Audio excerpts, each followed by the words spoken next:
Remember how I said, if only we could get out of bounds a bit earlier? Well... Now, I know most of you are only subscribed to my channel because of O's, but don't worry.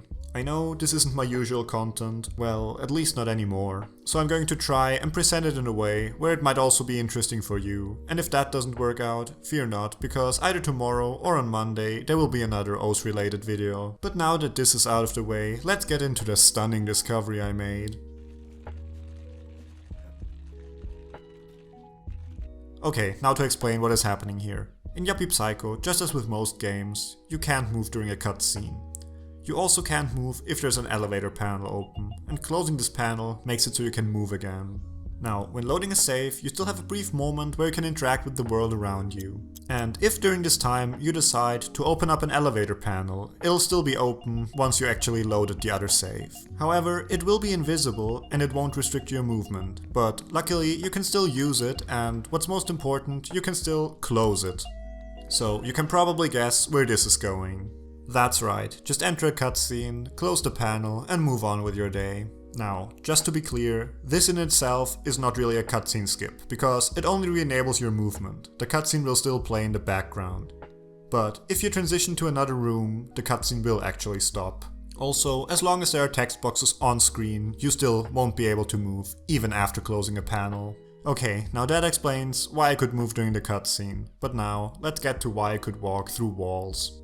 You see, even in cutscenes your character still has collision, but for some cutscenes to play properly, they have to remove that by giving you a no-clip property, usually at the beginning and then just taking it away at the end.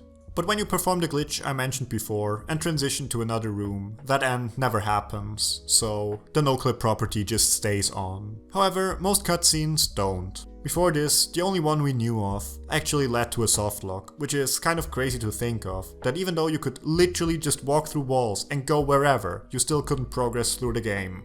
But now, all of this changed. It was right in front of our eyes all along, but once again, we were too stupid to find it. In our defense though, this cutscene never seemed like it would make sense to skip, because setting up an elevator panel and then also getting to a room transition just to get over it would have been a net time loss because it isn't that long. So I guess we never really investigated it much. So now, the second the meeting ends, you can just run down to floor 4, skip the cutscene, and then...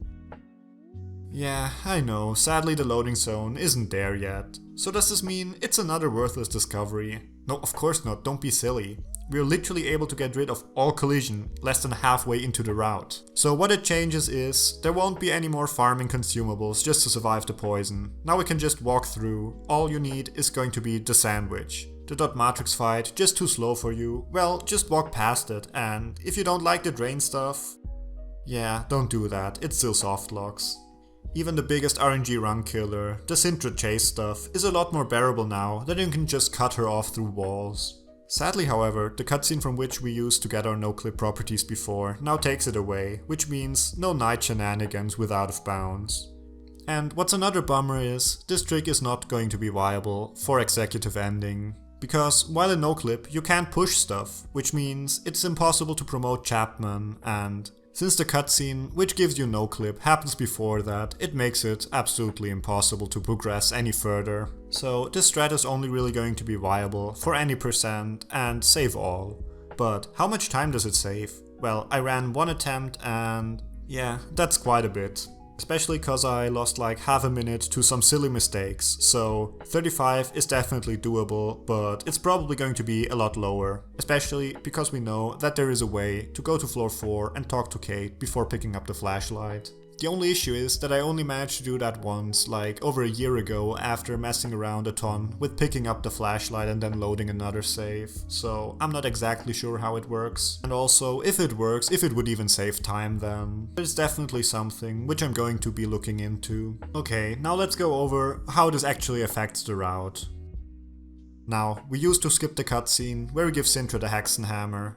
And yeah, don't do that anymore, because I timed it once and all in all with the setup, it saved like 12 seconds compared to just watching it.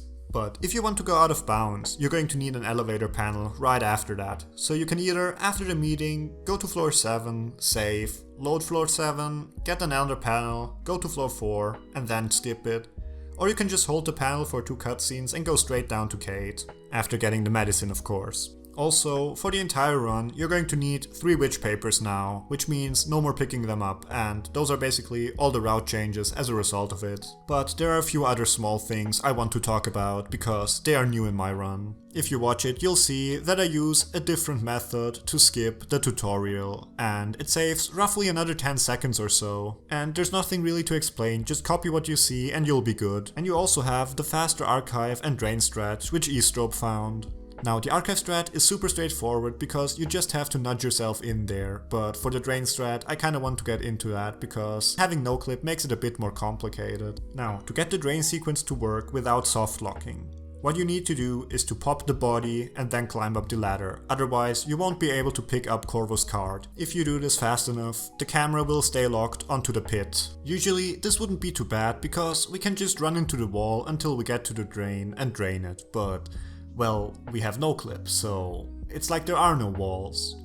What this then means is that if we just go for it randomly, we are most likely not going to hit it. So what you want to do is position yourself like this, like line yourself up with the edge of the puddle and then just start walking up and mashing interact. And that should basically always work fine. For Kate skip, if you hit it, just walk straight back into the elevator cause it's a bit closer than the toilets. And when calling the elevator for the party, just make absolutely sure that you're not running into it, cause that will be a soft lock. And that's basically it for the route changes. For now, I don't really see the point in separating the leaderboards into out of bounds and no out of bounds, because it doesn't really change too much about the route directly. But in the future, I could definitely see it happen if we discover some more stuff you can do with it. But seriously, let's cross that bridge when we get there. Lastly, let's get into some other cool things you can do with it. Like, finally, practicing Kate skip became kind of bearable, because it used to take like 2 or 3 minutes of setup just to try it once. But now it's 1 minute, which is still terrible, but it's not that bad. And in the same vein, testing new glitches in the party is also going to be a lot easier now, because until you place down the second set of plates, you can still leave and come back and progress onwards. All you have to do is place the plates where you didn't before and you won't see them, but they will be there and you can move on. Now, in conclusion, this glitch is an absolutely amazing discovery and I can't wait to see what more is in store for this speed game. And if you aren't running it yet, I really hope that with this video I could convince you to give it a try if you're interested. And with that, we've reached the end of today's video. I really hope you've enjoyed and found it interesting, and if you did, please make sure to like this video and subscribe if you haven't already. And with that, see you next time.